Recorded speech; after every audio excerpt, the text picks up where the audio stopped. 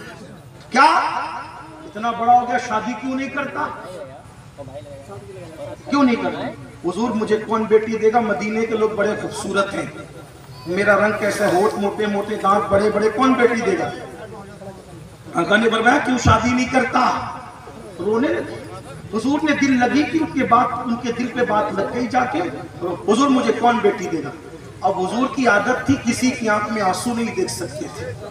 سرے بالی انہیں رحمت کی ادا لائی ہے، حال بگڑا ہے تو بیمار کی بنائی ہے. سرکار نے جب روتے ہوئے دیکھا، اٹھ جا، اور وہ فلاں جو گھرانہ ہے نا اس میں سب سے زیادہ خوبصورت لڑکی ہے پورے مدینے میں، جا کے اس کو میرا نام کہنا کہ اپنی بیٹی کا رشتہ تیرے ساتھ طے کر دے. ہاں کرے تو مجھے آ کے خبر دے، میں تیرا نکاح پڑھاؤں گا. اب وہ پکے رنگ کے صحابی، وہ مالدار لوگ، خوبصورت لوگ اٹھ کے گئے، دروازے پہ دستک دی، دروازہ کھلا. کیا بات ہے؟ حضور نے بھیجا ہے. ہاں کیا بات ہے؟ حضور نے بھیجا ہے. کیا بات ہے؟ حضور نے سلام پیش کیا. سلام حضور نے کرم، بندہ پرور آقا کا کرم، لیکن کچھ اور بھی. ہاں آپ کی بیٹی کا رشتہ لے کے بھیجا ہے. کس کے ساتھ؟ میرے ساتھ. صحابی تھے. ہاں کہوں تو خوبصورت بیٹی کو مناؤں کیسے؟ پوری بیٹی کا مستقبل داؤ پہ لگا دوں ہاں کہہ کر، اور نہ کہوں تو جانے ایمان کی بات رد کرنی پڑے گی. کشمکش ہے. اوپر سے نیچے تک دیکھا، بیٹی کا مستقبل نگاہوں میں پھرنے لگا. توجہ کرنا بہنوں کی خاص توجہ، آپ کی بھی. رکو، ٹھہرو. بیوی کے پاس گئے. آقا نے بھیجا، کالے رنگ کا، موٹے ہونٹ، بڑے دانت، رشتہ لے کے آقا نے بھیجا. اس کے لیے کیا کہنا ہے؟ عورتیں ہوتی ہیں، کچھ کہنا چاہتی تھی. ایک لوتی خوبصورت بیٹی آ گئی. ماں باپ سے کہا نہ مت کہنا. ماں باپ سے کہا نہ مت، کیونکہ وہ بیٹیاں سیرت رسول کے سانچے میں پرورش تھی. کردار فاطمہ تو زہرا کی تربیت تھی. ان کو سونے کے زیور نہیں، کردار فاطمہ کا زیور دیا جاتا تھا. ان کے ہاتھوں میں موبائل نہ تھا، ان کے ہاتھوں میں سیدہ خدیجہ اور سیدہ عائشہ کی سیرت پاک تھمائی جاتی تھی. وہ جوان بیٹی کیا کہہ رہی ہے؟ نہ مت کہنا. جس کے مستقبل پہ ماں باپ پریشان ہے، وہ بیٹی فیصلہ کر کے کہہ رہی ہے نہ مت کہنا. کیوں؟ آنے والے کو مت دیکھو، بھیجنے والے مصطفیٰ جانے والے کو دیکھو. میں کتنی خوش نصیب ہوں، کسی کی بیٹی کا رشتہ باپ طے کرتا ہے، ماں طے کرتی ہے، دادا دادی طے کرتے ہیں. میں کتنی خوش نصیب ہوں کہ میرا رشتہ اللہ کے محبوب نے طے کیا. اللہ اکبر. میں ہر کڑوا گھوٹ پی لوں گی، بیٹی اس کا خود کا گھر نہیں ہے، رہ لوں گی. کھانے کے مسائل ہوں گے، حضور کی خوشی کے لیے ہر دکھ سہ لوں گی. جاؤ ہاں کہہ دو. وہ خوشی خوشی نکلے، ایمان بھی بچا، بیٹی بھی خوش. جاؤ ہاں، ہم نے یس کر دیا. جیسی وہ گئے، نکاح ہوا. نکاح کے بعد کیا ہوا پتہ ہے؟ حضور نے فرمایا بیٹی تو نے میری وجہ سے کتنا بڑا فیصلہ کیا، جا اللہ تجھے خوش رکھے. توجہ کر. حضور کی نظر اٹھ جائے تو تقدیریں بدل جاتی ہیں. وہ جس کو دعا دے دے تو پھر مقدر کیا ہے؟ عنایت کا جوڑا، اجابت کا صحرا،